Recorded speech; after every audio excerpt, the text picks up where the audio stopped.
نبدأ إن شاء الله.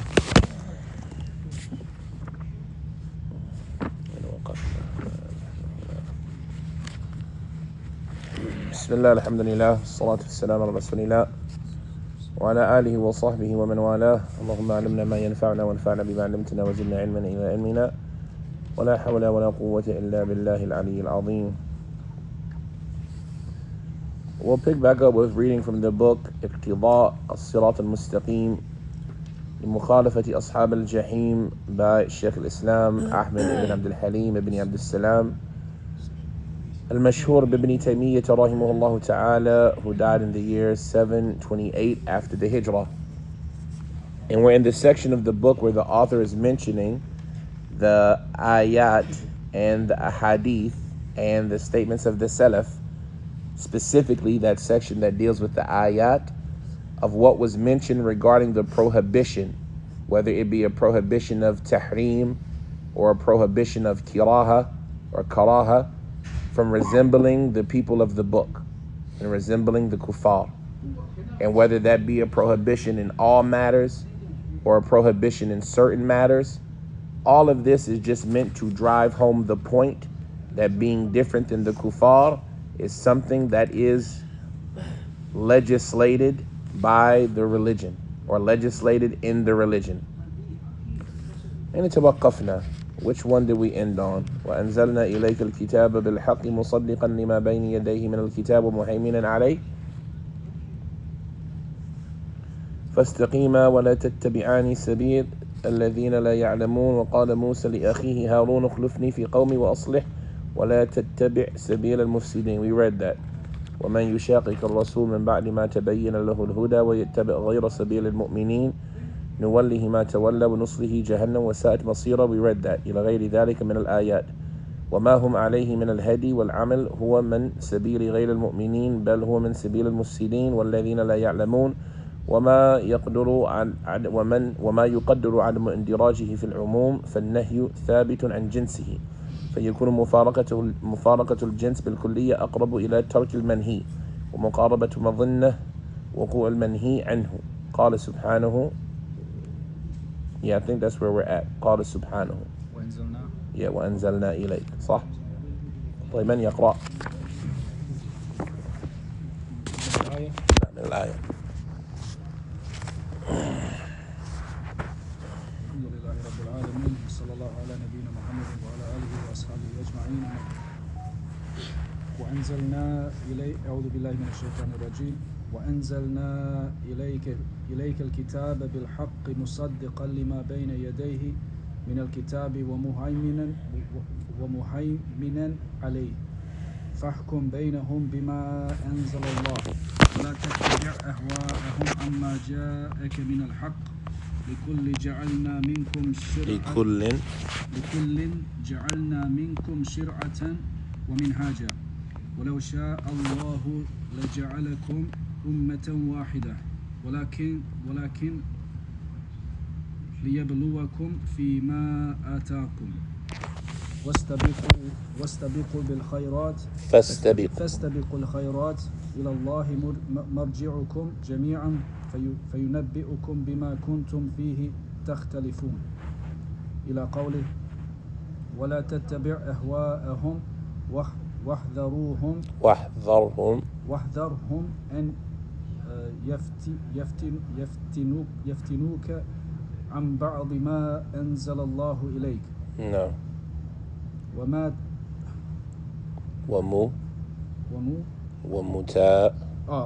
ومتابعتهم في هديهم هي من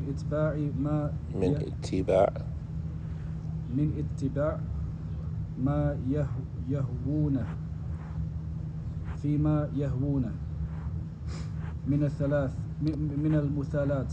No, أو مظنة. Okay, down here. Wait, where am I? واتباعهم ومتابعتهم في هديهم هي من اتباع ما يهوونه أو مظنة لا اتباع ما يهوونه وتركها مع معونة معونة معونة معونة معونة معونة معونة على ترك ذلك وحسم وحسم لمادة نعم متابعتهم فيما يهوونه. نعم. طيب أقرأ، وإذا كان عندكم أسئلة في الكلمات اسألوا. قال رحمه الله تعالى في الآية: وأنزلنا إليك الكتاب بالحق مصدقا لما بين يديه من الكتاب ومهيمنا عليه فاحكم بينهم بما أنزل الله ولا تتبع أهواءهم عما جاءك من الحق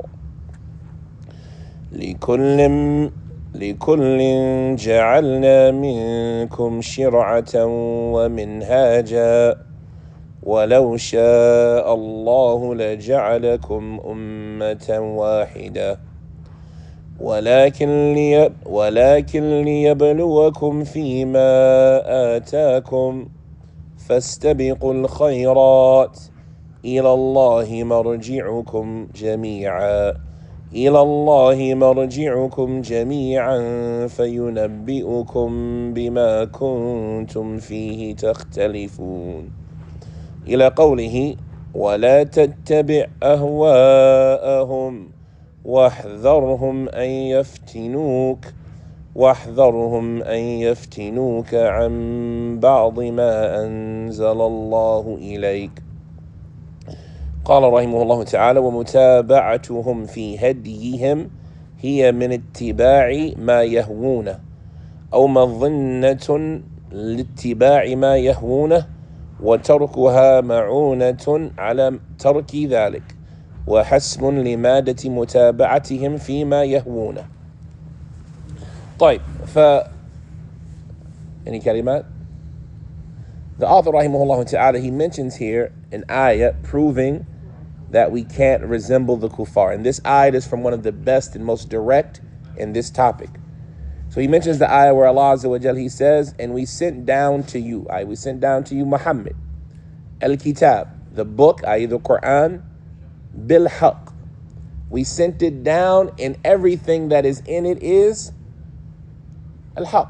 We sent it down with the haq. The Quran brought us the what? The haq. The Quran has brought us the haq. And if we know that the Quran has brought us the haq, then everything outside of it is batil. Right? وَهَلْ بَعْدَ الْحَقِّ what's the ayah? What's the ayah? وَمَا بَعْدَ الْحَقِّ إِلَّا الضَّلَالِ. And everything outside of the haq is misguidance. So if we know the Quran brought us the haq, then we know that everything outside of it is dhalala. And so therefore this in itself is a proof that we have to follow the way of the Prophet. Because who had the haq? Ilayka. Right? We send it down to you. Just you. Right? Sometimes Allah says we send it down to you all. We send it down upon you all. But here Allah is saying we send it down to you. Muhammad has the haq. Where is the haq found at?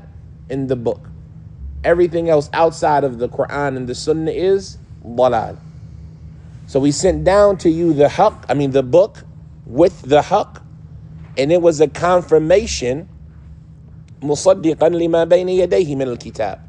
It was a confirmation of everything that came before it from the book, i.e. from the books that Allah sent down.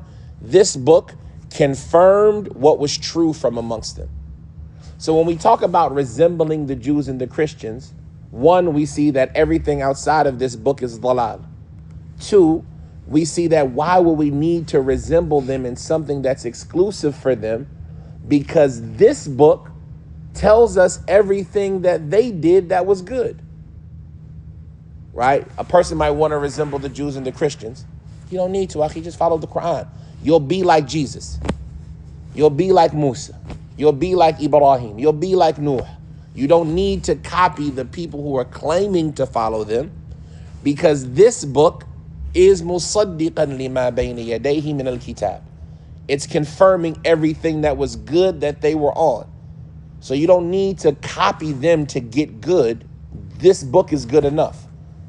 And not only is it a confirmation, it's a muhaymin alayh. And al-haymana is to witness over something and to guarantee its accuracy, its validity, its truthfulness, right? So this book, it confirms all of the good stuff that they were doing. You don't have to copy them in it. And it's guaranteeing that the things that this book tells you about, it's going to tell you about what was accurate from their way of life.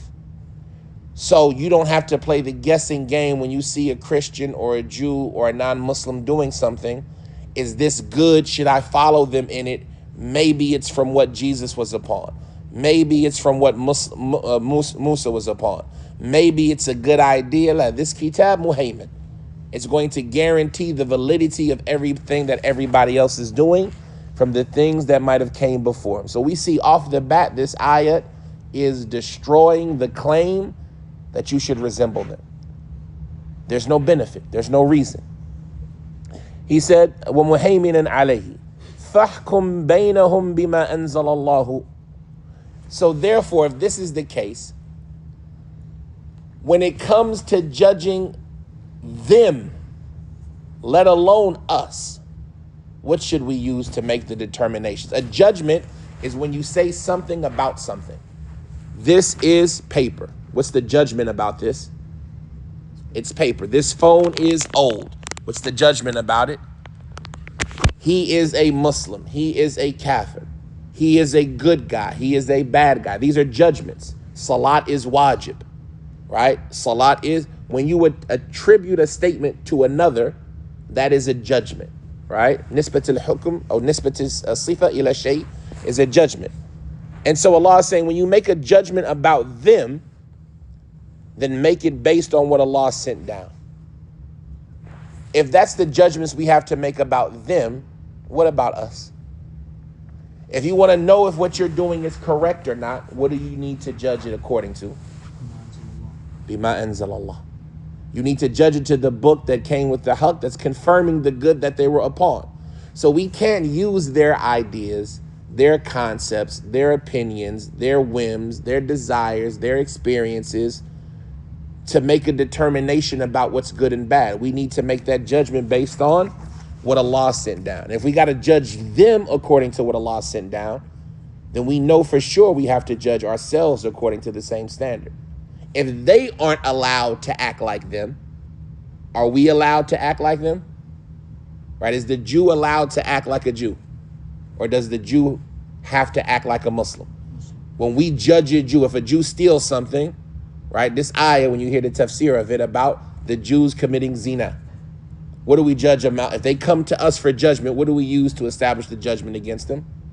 Quran and the Sunnah, right? And so if we judge them according to the Quran and the Sunnah and hold them to our standard, how could we then debase ourselves and lower ourselves to start acting according to their standards?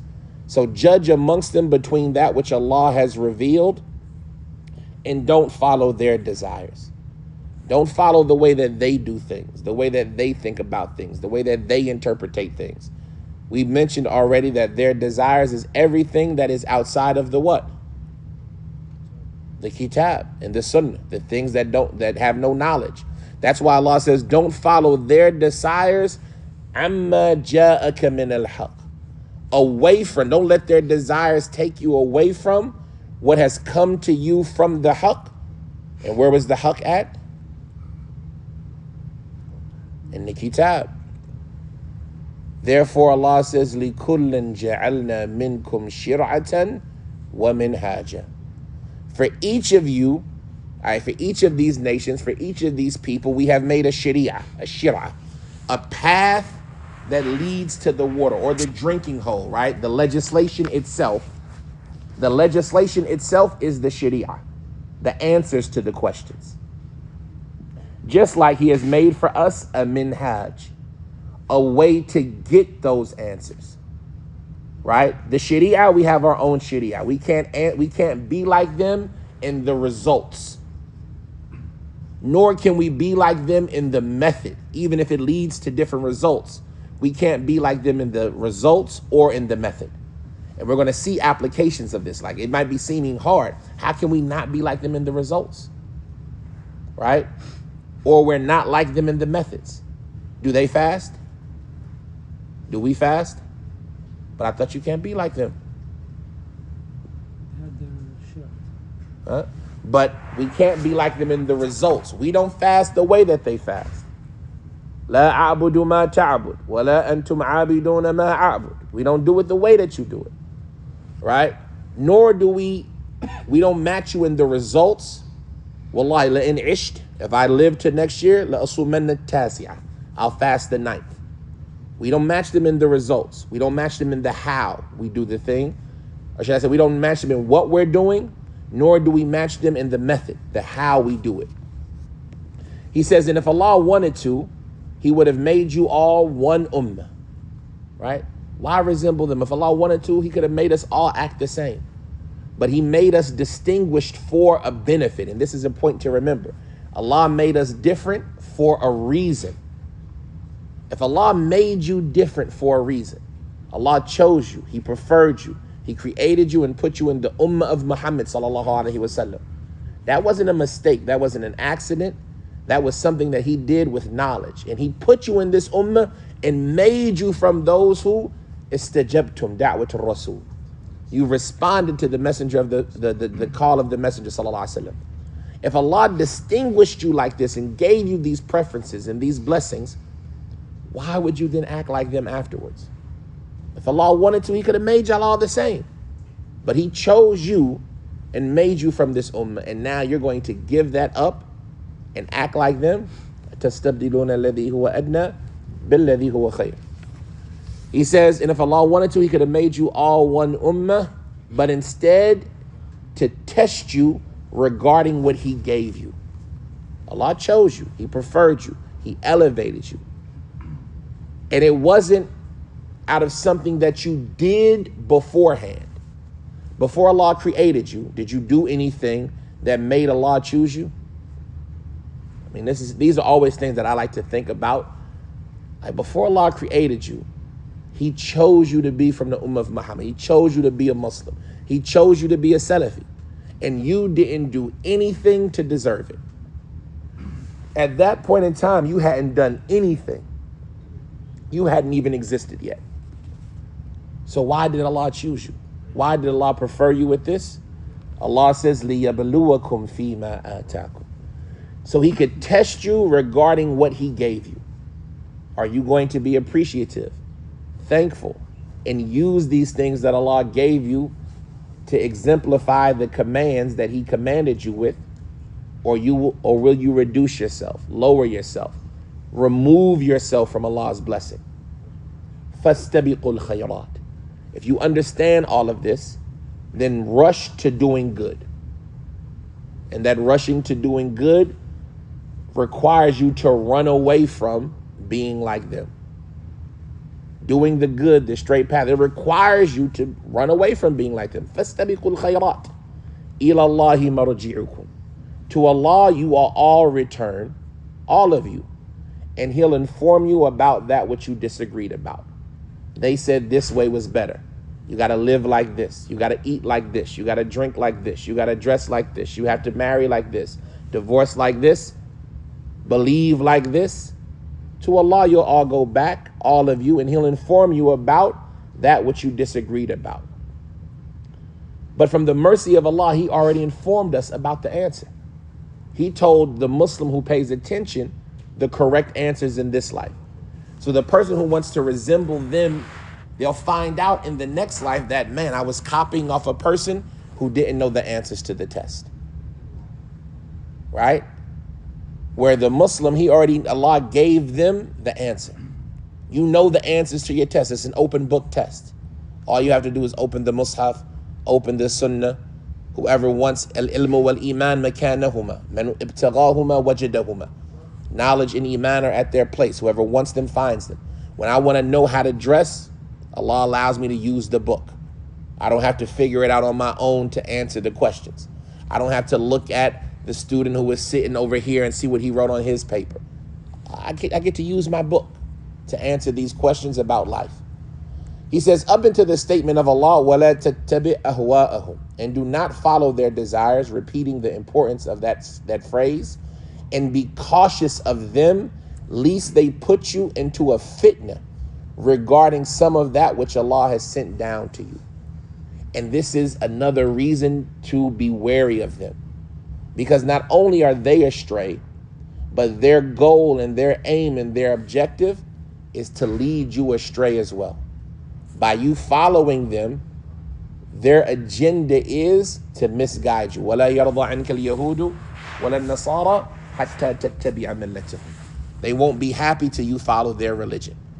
So be wary of them. Every step you take getting closer to them, you should be more what? You should be more careful. وَاحْذُرُوهُمْ. If I see myself, I'm acting like them in this little bitty way, احذروهم. Be careful. Why are you acting like them? If I cut my hair like them, احذروهم. If I wear my pants like them, احذروهم. If I eat at the restaurant that they eat at all the time, احذروهم. Every step I take getting closer to them, I should be what? على الحذر. Because if I'm not careful, what will happen? They will cause for me a fitna regarding some of what Allah sent down to me. What did Allah send down? The haqq. And if I'm not careful, they'll cause me a fitna regarding the haqq. They'll take me away from the haqq. And if I'm not on the haqq, فَمَا بَعْدَ الْحَقِّ إِلَّا الضَّلَالِ, then there's nothing after it except misguidance. So this ayat is extremely beneficial in this topic. He says, Ibn Taymiyyah rahimahullah, and following them in their lifestyle, their hedi, then this is from following them in what they desire. If you emulate them in their lifestyle, then you're following them in their desires. Because why do they dress the way that they want to? Why do they eat what they eat? Why do they marry who they marry? Why do they drive what they drive? Why do they live where they live? How do they hold their fork this way? Why do they hold their fork this way? It's their desires, what they like. And so if you follow them in their lifestyle, Allah told you explicitly to not do what? وَلَا تَتَّبِعْ أَهْوَاءَهُمْ. And if you follow them in their lifestyle, it's not just talking about their aqidah, it's not just talking about their ibadah. If you follow them in their hedi, the way that they outwardly appear, then you would be following them in their desires. Or, if not explicitly, it would be a likely place that you would end up following them in their desires. Maybe the way that you dress and the way that they're dressing, it matched, and it's not you following them in their desires, but it's going to be a likely place that's going to lead you to following them in their desires. And the more you abandon that, the more you abstain from matching them in any way, then this will be a greater help to not follow their desires. So if they wear blue clothes, and there's nothing wrong with blue clothes, but if that's what they are wearing, and I know that that is what they are doing, wear green clothes. Why? There's nothing wrong with wearing blue clothes. That's true. But if I destroy any connection, that will make sure that I'm not doing what I've been forbidden. He says, and it's hasmun limadati mutaba'atihim. This will completely obliterate any ability for you to be following them in that which they desire. This is a great ayat in that regard. Tafadhal.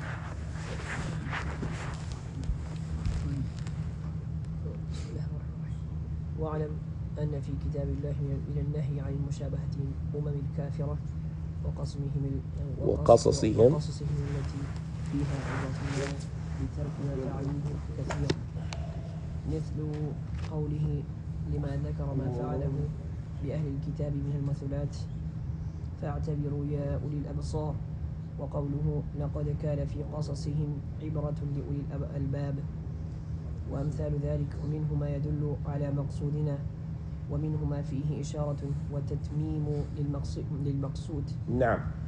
He says وَاعْلَمْ أن في كتاب الله من النهي عن مشابهة الأمم الكافرة وقصصهم التي فيها عبرة لنا بترك ما فعلوا كثير مثل قوله واعلم أن في كتاب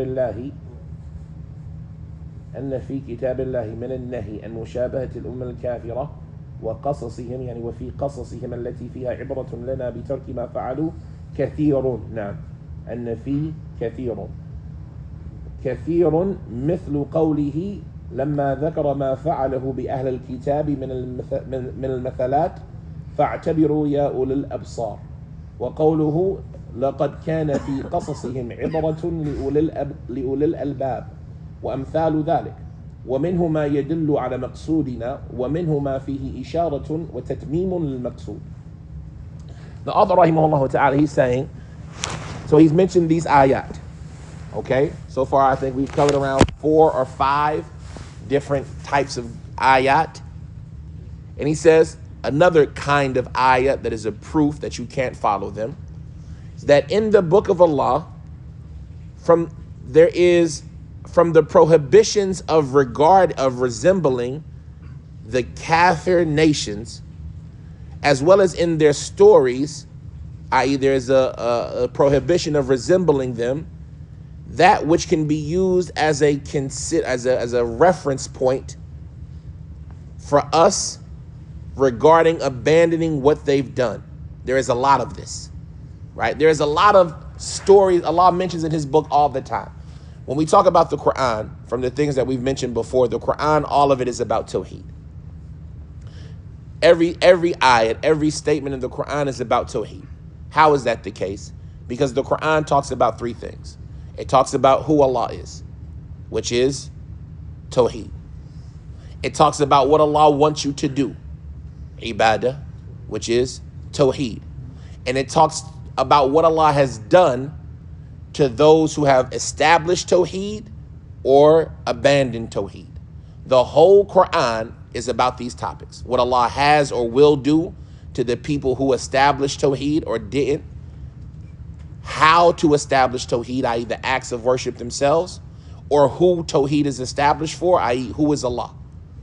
So 1/3 of the Quran is just about the information about the people who do or don't do Tawheed. And so that 1/3 of the Quran, most of the time, the stories will be about, or not the most, but a lot of the time, the stories will be about either what Allah will do or what Allah has done. And when we talk about what Allah has done, we talk about what Allah has done to the people who disbelieved. So every time Allah mentions a story in the Quran about what he has done to the people who disbelieved, this is a lesson for you to learn from. And what's the lesson? Allah did this to them because of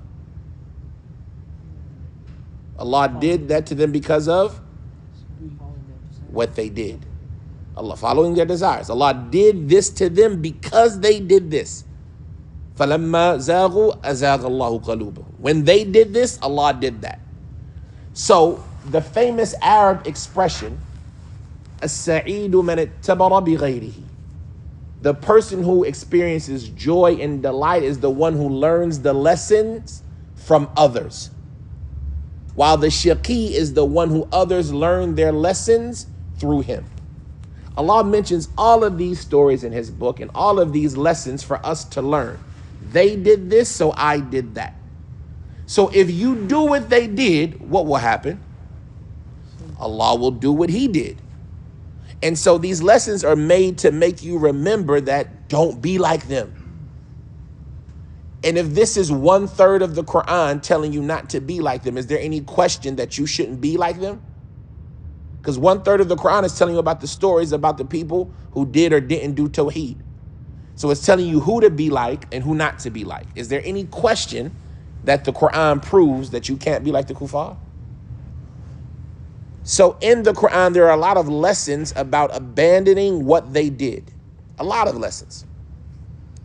Similar, mithlu qawluhu, right? Like Allah's statement, after he mentioned what he did to the people of the book from disfiguration, how he changed them into pigs and into monkeys into pigs. After Allah mentioned that about them, what did he say? فَاعْتَبِرُوا يَا أُولَى الْأَبْصَارِ. So pay attention. Consider that, O people of insight. If you have eyes that you can see with and you see these things, then pay attention, right? Likewise, he says in the statement of Allah Ta'ala, لَقَدْ كَانَ فِي قَصَصِهِمْ عِبْرَةٌ لِأُولِي الْأَلْبَابِ. Indeed, there is in their stories a lesson for the people of lub, for the people of clarity and clear-mindedness and smartness, intellect. And just look at that juxtaposition there. Who are the smart people?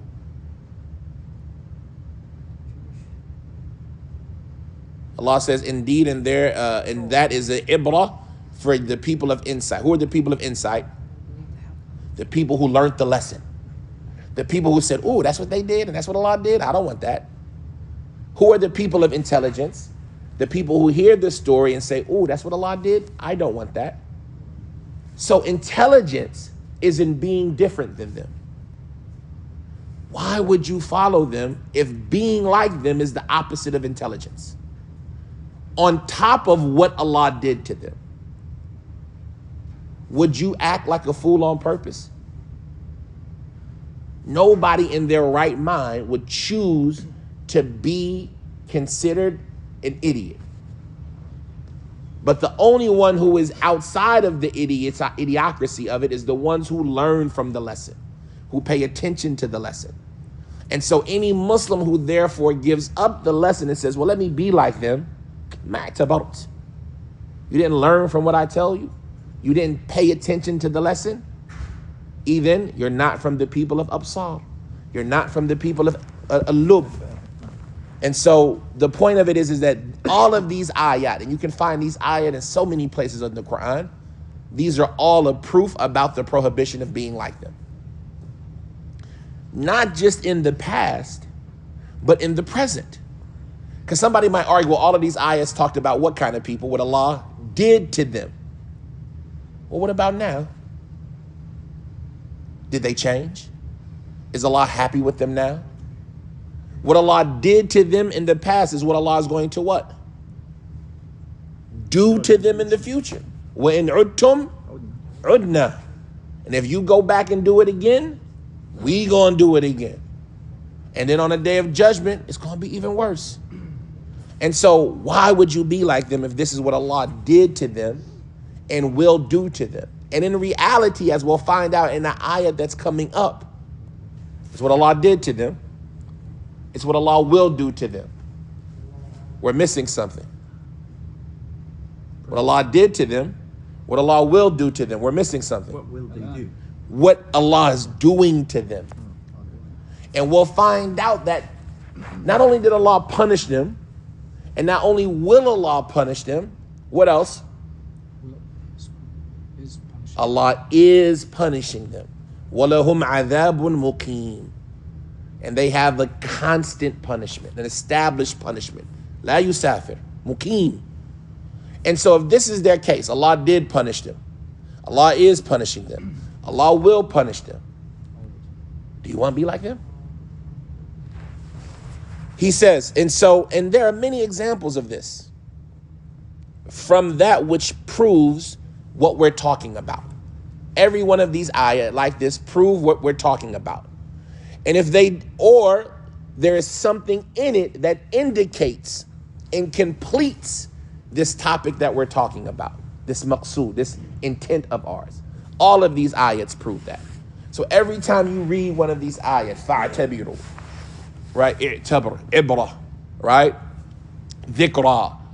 Every time you see this, it's a clarification of what? Don't be like them. طيب تفضل.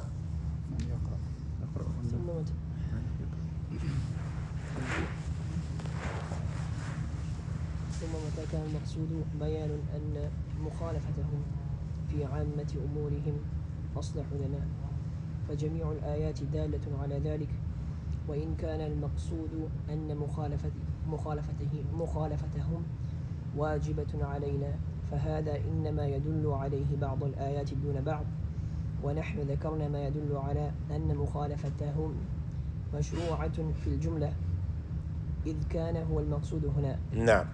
Keep going. وأما تمييز دلالة الوجوب أو الواجب عن غيرها وتمييز الواجب عن غيره فليس هو المقصود هنا. وسنذكر إن شاء الله أن مشابهتهم في أعيادهم من الأمور المحرمة من الأمور المحرمة فإنه هو المسألة المقصودة بعينها وسائر المسائل إنما جلبها You're right. إنما جلبها تقرير قاعدة الكلية تقرير القاعدة صح. قاعدة الكلية العظيمة المنفعة. نعم. طيب. We mentioned this before and the author is reiterating it again. And this is from the Adala, the fairness of Ibn Taymiyyah.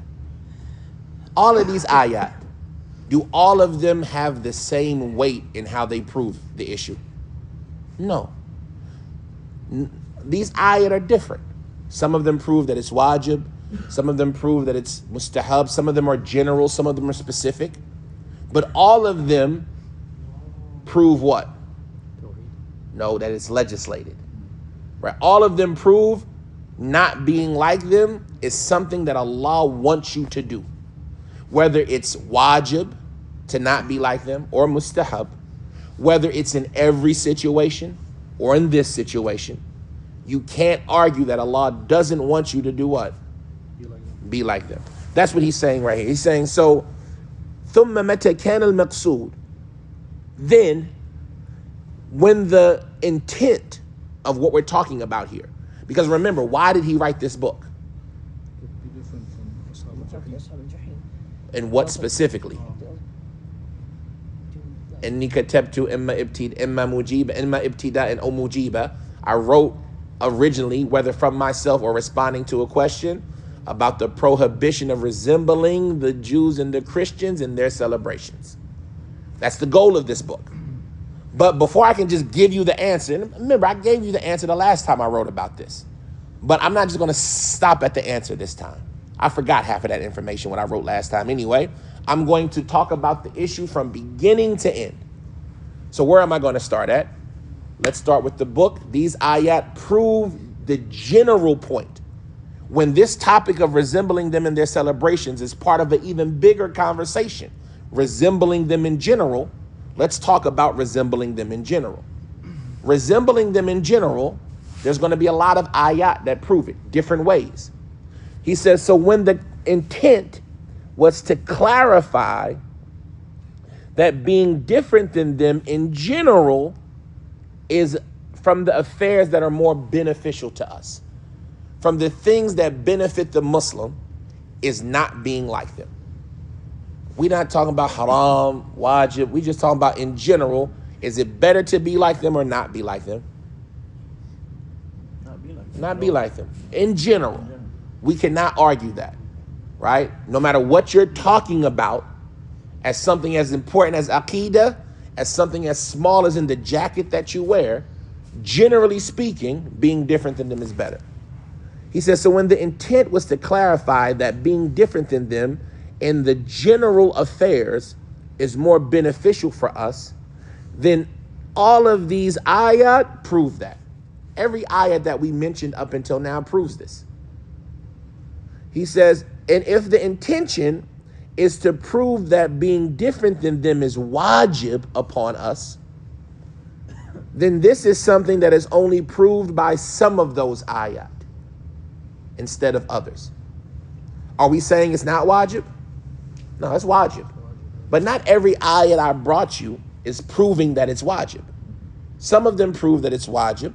Some of them just prove that it's legislated and encouraged. I'm not trying to get one over on you. I'm not trying to use a proof and make it seem like I'm saying all of them prove that it's wajib. I'm fair. But at the end of the day, some of them prove that it's wajib and others don't. And we mentioned that which proves that being different than them is legislated, generally speaking. All of them prove that it's legislated. Allah encourages it. And that was our goal. That was our intent by mentioning these ayat. جملة يعني Fil jumla in general, in general. right? Fil jumla, right? He says, as far as distinguishing dalalatul wujub, what proves the obligation. When you hear a proof, how does that proof prove its wajib? For example, la tattabi' ahwa'ahum. That is Allah saying what? That's it. Not an amr, No. nahi. No. That's a nahi, right? It's a command. A prohibition. Don't follow their desires. Does that prove that it's haram to be like them? Yes. Well, you could argue and say don't follow their desires. What are their desires? Is it general or specific? You see what I'm saying? But so as far as talking about dalalatul wujub, how does this proof work? You see what I'm saying? Is Allah talking about the specific thing in this ayah?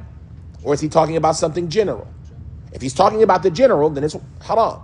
You see what I'm saying? But how to prove that? Just because you said it, it's the proof? So as far as talking about dalalatul wujub, how does it prove its wajib? Right? When I give you a hadith or an ayat, how does this hadith work? There's a thing in usul al-fiqh that is beneficial that some people sometimes get mixed up. Qat'iyyatu thubut wa dhanniyatu thubut wa qat'iyyatu dalala wa dhanniyatu dalala. Something that is undeniably true, while something is speculatively true. What's something that is undeniably true? Wujud Allah. But what's the proof? What's the proof? What's the thing that is undeniably true? The Quran. No. Right? The Quran is undeniably true. There is no way that you can say what Allah said is wrong. The Quran is qat'iyyatu thubut. It is undeniably true.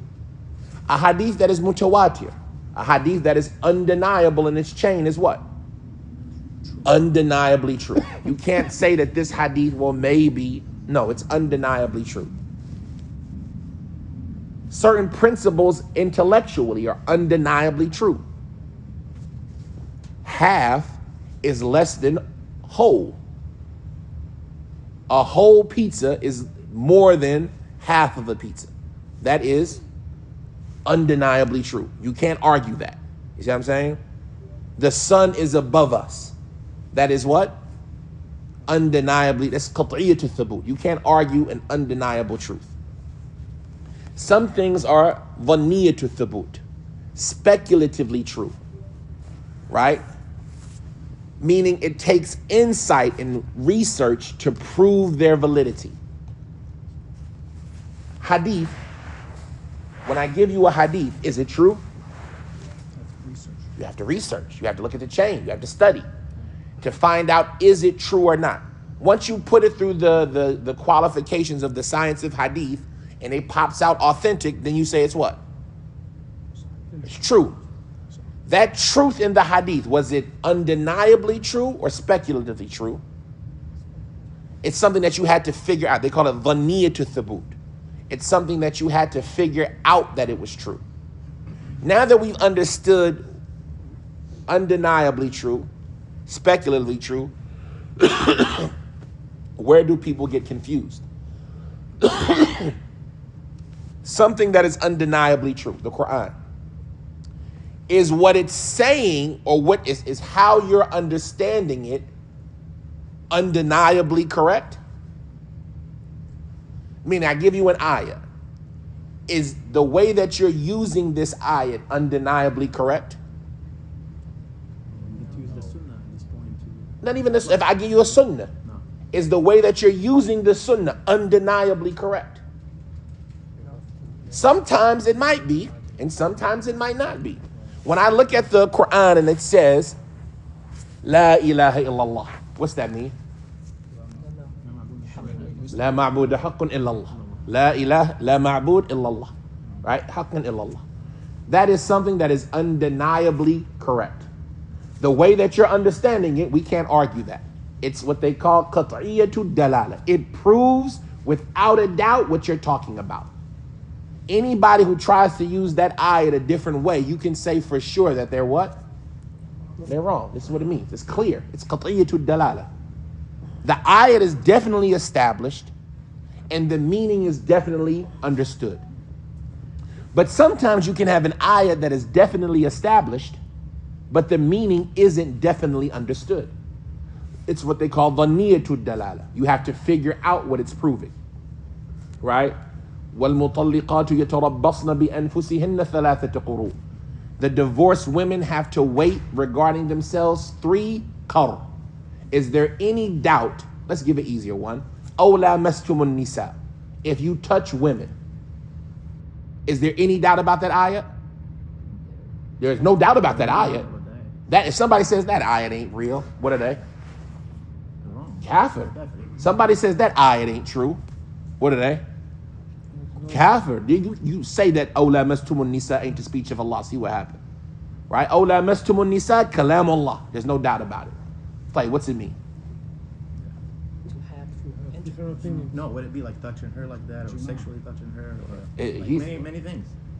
That doesn't mean intercourse. If somebody says, nah, it doesn't mean intercourse, are they a kafir? No. Because this ayat is dhanniyatud dalala. We know for sure it's an ayat, but we don't know for sure what it means. We can disagree about what it means. And so when you understand this, the author is saying right here, as far as dalalatul wujub, what proves that being different than them is wajib? Right? I might give you an ayat and you say this ayat proves that that it's wajib.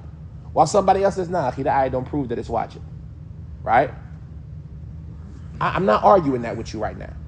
We understand that there is some ayat that will prove that it's wajib and some ayat that won't. So as far as talking about how to prove it's wajib, dalalatul wujub, or the actual obligation itself, it says wajib, there should be wujub.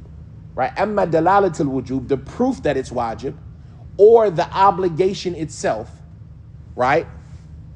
From other than that, how to distinguish the proof that it's wajib or the obligation itself from other than it, and distinguishing what is wajib from other than it, right? What does this statement mean? That's why I say that word where it says wajib the first time, it should be wujub. It should be wujub. And in your footnotes, it probably says that, right? Amma dalalatul wujub. Dalalatul wujub is the proof of the obligation, right? The proof of the obligation. How to use the proof to establish the obligation. Or the wujub. What is the obligation? Is it an obligation or not? Right? Is it wujub, yani muwaqqat? Is it wujub, muwassa, mukhayyar? Like, as far as to establish the obligation and the obligation, how to tell the difference between what is and what isn't obligatory, that's one conversation. Likewise, the wajib itself. Okay, we agree that being different than them is obligatory. Obligatory in what?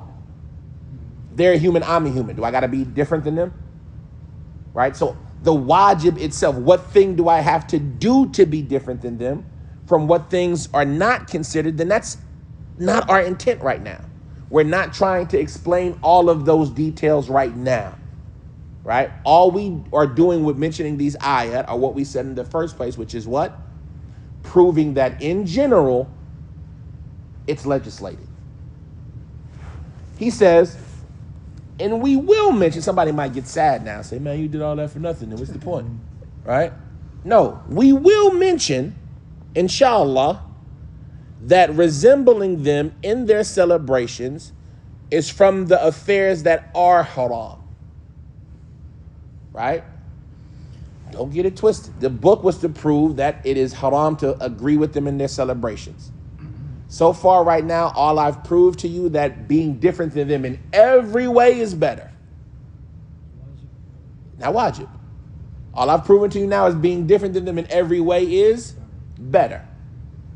Some of the things I've brought prove that being different than them in every way is wajib. Some of the things that I brought you prove that being different than them in every way is mustahab. Some of the things I brought you prove that being different from them in this way is wajib. Some of the things I brought to you prove that being different from them in this way is mustahab.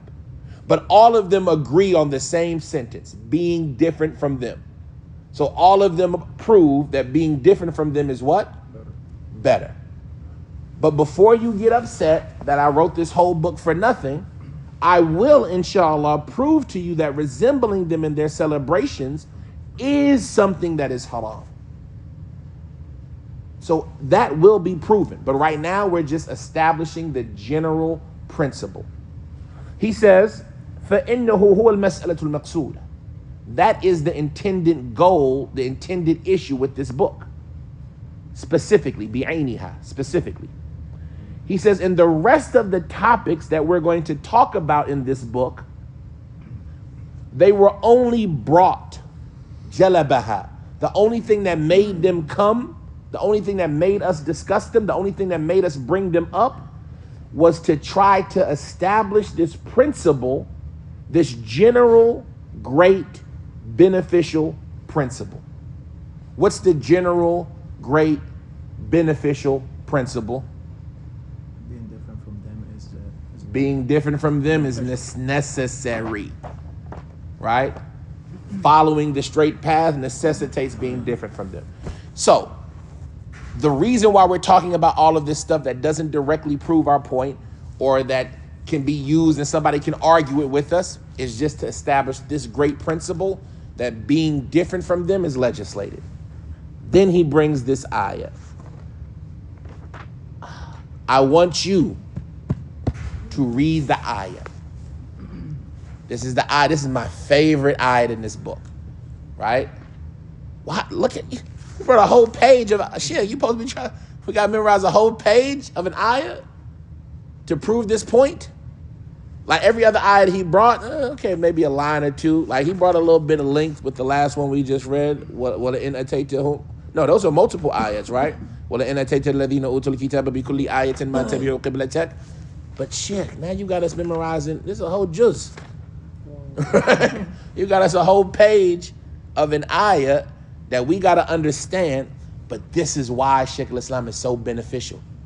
Because this ayah in Surah At-Tawbah, right? Ayah, Surah At-Tawbah, verse 68 through 73, or 67 through 73. He's going to give you a tafsir of this ayat that you won't find anywhere else. And that's what makes, like we said, when you read the books of Shaykh al-Islam ibn Taymiyyah, it's like opening a treasure chest. You don't know what you know what he's going to talk about. But then you crack the book and you're like, man, I got a whole tafsir of these ayah that you're not going to find anywhere else. And if Ibn Taymiyyah would have just spent his time writing tafsir, he wouldn't have done us wrong. Right? Ibn Taymiyyah was excellent. The thing that made him excel was his tafsir, his understanding of the Quran, and his remembrance of Allah. These two qualities, when you're talking about Ibn Taymiyyah, what made him Shaykh al-Islam, they'll tell you that his relationship with the Book of Allah, how he understood the Book of Allah, that allowed him to use it in the ways that he does. And then his worship, his remembrance, his dhikr of Allah, how he implemented his worship. And these two qualities, if the student can embody them, then this guarantees for them their rif'ah. And this is why, unfortunately, so many of us today are deficient, myself included, because our relationship with the Book of Allah is miskeen. We don't know the tafsir.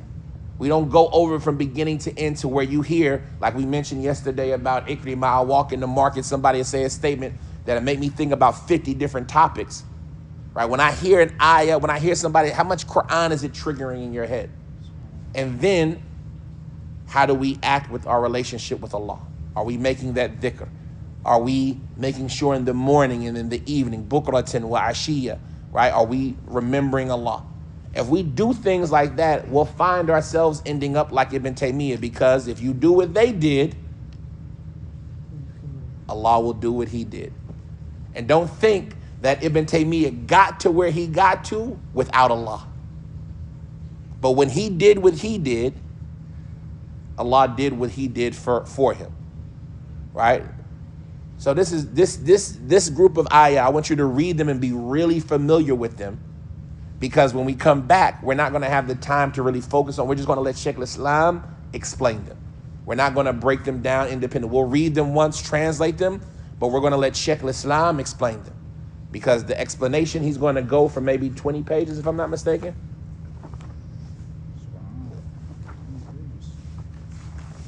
Right now we're on page what, 104. See, this is the hard part because you don't even know where he's going to stop, and I didn't mark where he stops in my copy. He says, وَهَذَا مَذْهَبْ عَامَةُ الْمُسْلِمِينَ قَوْمُ إِبْرَاهِيمَ أَصْحَابُ مَدْيَنَ. Nope, that's still talking about it. So I'm already at page 124. كَالَّذِينَ, nope, 124, still talking about it. وفي الرواية ولكني أخشى عليكم الدنيا أن تنافسوها. Nope, still talking about it. Oh, but you see, the problem is he, just because you find that word, he might still be talking about it. إنه سيخرج من أمتي أقوام تتجارى بهم تلك الأهواء تفترق اليهود. I think he stopped. I think he's already stopped now. He goes, هذا الافتراق مشهور. That's the hadith of افتراق. فحذر رسول الله فتنة النساء. Nope, that's still talking about it. إنما هلك بني إسرائيل. Nope, he's still talking about it. Nope, he's still talking about it. ولا تكونوا كالذين تفرقوا واختلفوا. Oh, he's still talking about. No, I think that's where he stopped. وهذا اختلاف الذي دلت عليه وقوله إن الذين فرقوا دينهم وكانوا شيعا. No, he's still talking about. وقد يكون الاختلاف في الدنيا. Okay, no, he's still talking about it. 42. No, yeah, I'm at 42. He's still talking about it. ولهذا قال حذيفة لعثمان أدرك هذه الأمة واعلم أن كثير الاختلافات بين الأمة الذي يورث الأهواء. I think he's still talking about it. إن الذين فرقوا دينهم. Okay, he says وقوله ولا تكونوا كالذين تفرقوا واختلفوا أحدهم يذم الطائفتين وكذلك النبي لما ووصف اختلاف اليهود وألقينا وهذا الاختلاف المذموم فبين أن العامة المختلفين. He's still talking about that. ثم نجد الكثير من الأمة ومنه ما يكون ومنه ثم الجهل بالظلم وأما أهل البدعة ومن جعل وهذا القسم الذي سميناه. He says وما ما قطعت من لينة ففهمناها سليمان وأما القسم الثاني من الاختلاف. Nope, so he's still talking about that. Oh, subhanallah.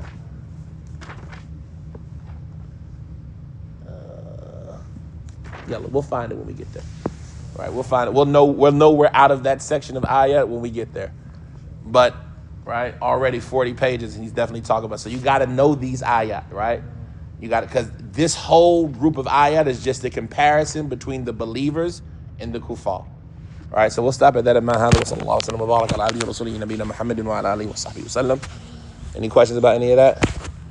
سبحانك اللهم وبحمدك أشهد أن لا إله إلا أنت أستغفرك وأتوب إليك. سامحوني, I apologize to the brother already, but let me apologize to y'all. I gotta